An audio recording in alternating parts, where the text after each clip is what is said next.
boa tarde. A presidente da República, Dilma Rousseff, sancionou o projeto de lei que torna crime hediondo o abuso e a exploração sexual de crianças e adolescentes. A violência ou abuso sexual contra crianças e adolescentes é crime previsto no Código Penal brasileiro. As vítimas desse tipo de crime carregam marcas profundas no corpo e na mente.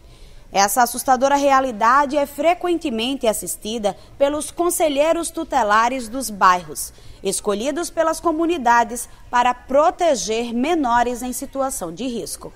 O conselheiro tutelar do bairro do Benedito Bentes, Tácito Noel, conta que as vítimas, normalmente abusadas por pessoas próximas, chegam bastante assustadas. Elas chegam muito assustadas, né? Muito assustadas, com medo e assim, muito retrancada. A criança ela não conversa muito, ela chega realmente muito assustada. Atualmente, o Código Penal considera crime hediondo submeter, induzir ou atrair à prostituição ou outra forma de exploração sexual alguém menor de 18 anos ou vulneráveis. Com o objetivo de tornar mais rígidas as penas para as pessoas que cometerem esse tipo de crime, foi adicionado à lei um trecho que torna crime hediondo também o favorecimento à prostituição ou qualquer outro tipo de exploração sexual a crianças, adolescentes ou vulneráveis. Como todo crime hediondo, portanto, ele é insuscetível de graça, anistia e indulto e inafiançável. E um outro efeito também da lei, bastante importante, é a questão do direito à progressão.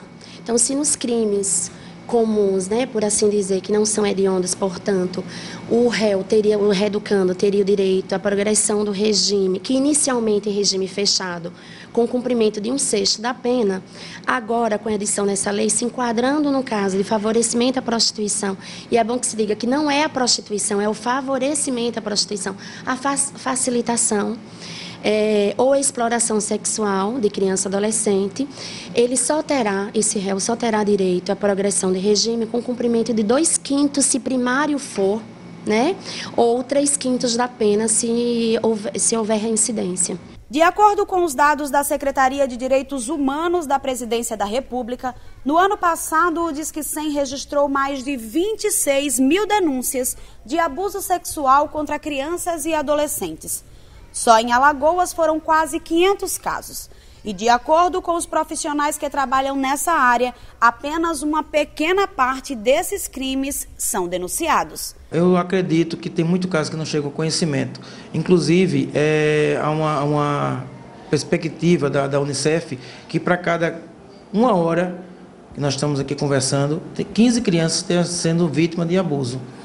Em torno de 129 crianças por dia no Brasil. Em se tratando de crime sexual, não raras vezes a vítima prefere calar. E se tratando de criança, pasme, tem até a conivência da mãe. Quem deveria proteger é geralmente quem abusa, né? A primeira Casa de Direitos montada em Alagoas foi inaugurada no dia 30 de maio. Ela reúne no mesmo local serviços dos poderes executivo e judiciário para pessoas consideradas vulneráveis. O Em Dia com a Justiça foi até lá e detalha quais são os serviços prestados na casa. Mediação de conflitos, consulta processual, atendimento do PROCON, orientação jurídica e emissão de documentos. Esses são alguns dos serviços prestados pela Casa de Direitos do Jacintinho. Inaugurado há cerca de 1 mês, o espaço destinado à cidadania oferece à população do bairro e das regiões circunvizinhas serviços rápidos e gratuitos, além de atividades que promovem a inclusão social. O foco principal da Casa de Direitos é a mediação de conflitos, né? A população trazer o seu conflito para cá e resolvê-lo de forma pacífica através do diálogo, seja pelo núcleo de justiça comunitária ou seja pela conciliação. Esse é o foco principal, mas além disso, o que precisar ser judicializado, temos aqui a Defensoria Pública Estadual, a Defensoria Pública da União, o Ministério Público, o Tribunal de Justiça tem sido um grande parceiro, não só na consulta processual, na parte de conciliação, mas também como atraindo todos esses outros órgãos, né? Esse morador do Peixoto teve um problema com uma operadora de telefonia celular. Ele contou que iria até o PROCON do estado no centro para tentar resolver a demanda, mas ficou sabendo por um amigo da existência da Casa de Direitos e não perdeu tempo. Veio resolver a demanda pertinho de casa. Resolvi meu problema e, graças a Deus, vou passar para frente para meus outros colegas que moram próximo de mim, que eu acho que não tem conhecimento desse projeto que foi feito aqui, e que todos participem, venham para aqui para ser atendido e ser bem beneficiado com esse ótimo trabalho que o governo fez aqui. A primeira Casa de Direitos de Alagoas está situada na Praça Mirante do Jacintinho. O horário de funcionamento do espaço de cidadania é das 8 da manhã às 5 da tarde. Além de atuar na conciliação, o Poder Judiciário alagoano também se faz presente na Casa de Direitos através da consulta processual e da orientação de cidadania. O cidadão pode vir aqui e agendar uma conciliação. A gente tem um trabalho já agendado para fazer esse tipo de agendamento. Temos também aqui qualquer informação a respeito de cidadania. Eu estou preparado para informar o cidadão qualquer direito que ele possua. O superintendente da Secretaria da Paz, Ronaldo Targino, que coordena a Casa de Direitos, comemora a boa aceitação do projeto. Ele revela que mais de 200 atendimentos foram realizados nas 2 primeiras semanas de funcionamento. A população começa a se adaptar ao atendimento da Casa de Direitos, começa a divulgação do boca a boca mesmo, a divulgação que a população vem aqui, resolve seu problema, o seu conflito de uma forma rápida. E aí é o melhor divulgador para que esse atendimento venha a melhorar cada vez mais. A lei antifumo foi sancionada pela presidente Dilma Rousseff em 2011, mas somente agora houve regulamentação. Por isso, você deve estar atento às novas regras que passam a valer daqui a 6 meses. Encontrar alguém fumando no meio da rua ainda é cena fácil de ser vista em diversos lugares. Considerado uma droga lícita, o cigarro é comumente usado em diversos ambientes coletivos. Mesmo sendo responsável pela morte de aproximadamente 200 pessoas no país, ele ainda continua encontrando usuários com facilidade, principalmente no meio dos jovens. 8,8% da nossa população acima de 18 anos ainda são fumantes. A gente tem o quê? Em média 3 milhões, né, de habitantes, então é um número ainda significativo. E também significativo é o gasto do governo alagoano, né, com as doenças tabaco relacionadas, que são todos os tipos de cânceres do aparelho respiratório e circulatório, que segundo a Organização Mundial de Saúde, são os que mais oneram os sistemas públicos de saúde do mundo inteiro, são justamente essas patologias. Para proteger a população do fumo passivo e diminuir a quantidade de fumantes ativos, o Ministério da Saúde regulamentou a Lei Antifumo, que determina ambientes coletivos 100% livre do tabaco. A norma também acaba com os fumódromos e proíbe as propagandas comerciais até mesmo nos pontos de venda. A coordenadora do Programa de Controle ao Tabagismo da Secretaria de Saúde de Alagoas explica que a lei é reflexo de uma antiga luta contra o uso e as propagandas de incentivo ao consumo do tabaco. Esta lei é uma luta desde 2008 que a gente vem lutando por ela, mas em seguida ela veio a medida provisória 540. Em 2011 aí foi uma luta muito grande para que adequasse o que estava se colocando ali e que não infringisse os direitos da população, os direitos à vida mesmo. Então surge a 12.546, que é uma lei que não se refere só ao tabaco, mas toda a comercialização, né, que a presidenta Dilma, ela promulgou em 2011 esta lei. E olhe que foi cansaço para que ela saísse agora, esta regulamentação. Agora os ambientes de uso coletivo precisarão adequar-se às novas determinações.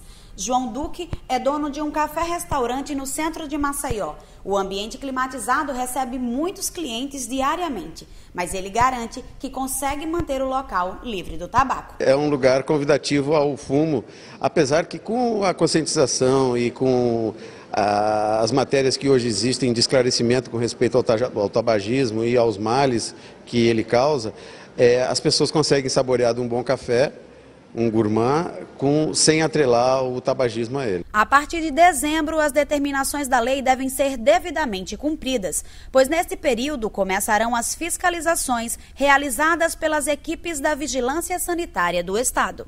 Os crimes de racismo e injúria racial têm sido vistos com bastante frequência na mídia. Recentemente, eles foram parar dentro dos campos de futebol. Mas você sabe como diferenciá-los e a quem recorrer caso seja uma vítima?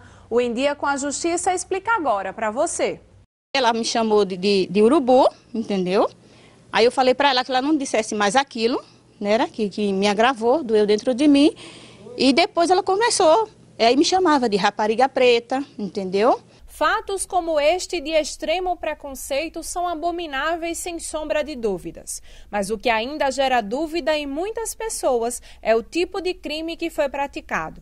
Para muitos, esses xingamentos seriam característicos do crime de racismo. Mas, na verdade, isso se tratou de uma injúria qualificada. Neste caso específico, uma injúria racial, como explica esse juiz. Injuriar alguém é ofender a honra subjetiva da pessoa.